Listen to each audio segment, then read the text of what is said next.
लखपती दिदी असेल, महिलांना बसमध्ये हाफ तिकीट असेल, माझ्या विद्यार्थी बहिणींसाठी सरकारने 50% सवलत दिलेली असेल, उज्ज्वलाची योजना असेल किंवा 3 टाके गॅस फ्री असेल, त्या पद्धतीने महिलांसाठी ज्या पद्धतीने गरजेचं आहे त्याच पद्धतीनं शेतकऱ्यांसाठी एक काळ असा होता, शेतकऱ्यांना ज्यावेळेस म्हणायचे की तुम्हाला पगार मिळणार आहे तर याच्यावर विनोद व्हायचे, परंतु महायुती सरकार आल्याच्या नंतर आपल्याला पाहायला मिळतं शेतकरी सन्मान निधीच्या माध्यमातून प्रत्येक शेतकऱ्याला त्याच्या खात्यावर प्रत्येक 3 महिन्याला निधी जमा होतो, एक प्रकारची पेमेंट सुरू केली। हे अशक्य काम महायुती सरकारने करून दाखवलं। एवढंच नाही तर आपण सर्वजण शेतकरी आहोत, आपल्याला माहिती आहे की पीक विमा भरण्यासाठी आपल्याला किती मोठ्या प्रमाणावरती खर्च करावा लागत होता, परंतु त्याच जागेवर महायुती सरकारने फक्त आणि फक्त 1 रुपयामध्ये शेतकऱ्यांना पीक विमा उपलब्ध करून दिला।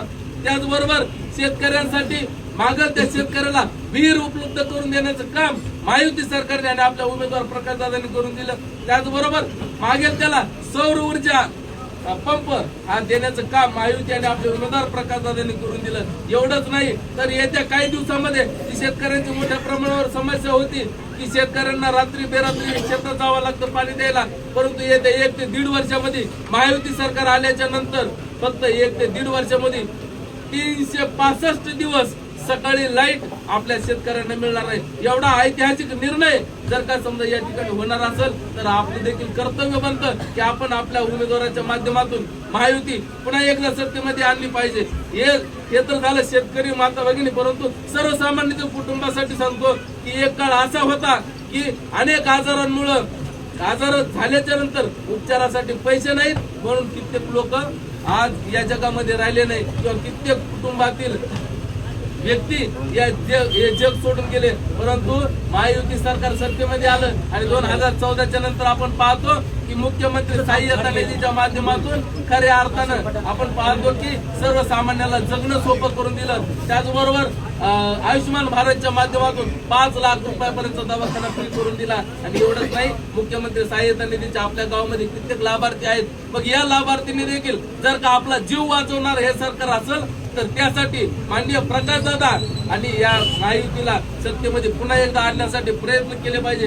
हेच नाही, यापेक्षा अनेक मुद्दे आहेत तुम्हाला सांगण्यासारखे, परंतु फक्त आपल्याला भ्रमित करण्याचं काम सुरू आहे। हे देणार नाहीत, ते देणार नाहीत, परंतु तुम्हाला सांगतो की हात जोडून तुम्हाला विनंती करतो पुन्हा एकदा माननीय प्रकाशदादाच्या रूपानं आपल्याला महायुती सरकार सत्तेमध्ये आणायची आहे। आणि त्यासाठी येत्या 20 तारखेला सर्वांनी लक्षात ठेवायचे, येत्या 20 तारखेला सकाळी लवकरात लवकर आपलं मतदान करून घ्यायचंय। आणि मतदान करत असताना आपलं चिन्ह बाकी कुठेच सापडायची गरज नाही। सुरुवातीलाच ज्या पद्धतीनं दादाचं 1 नंबरचं काम आहे त्याच पद्धतीनं दादाला नंबर पण 1 नंबर मिळालेला आहे। त्यामुळे येत्या 20 तारखेला 1 नंबरला घडी चिन्हासमोर बटन दाबायचंय आणि तुम्हा आम्हाला विजयी करायचं, दादालाच विजयी नाही करायचं तर तुम्हा आम्हाला विजयी करायचंय। आणि 23 तारखेला गुलाल या ठिकाणी आपण सर्वजण उधळू, एवढं बोलून थांबतो। जय हिंद, जय महाराष्ट्र।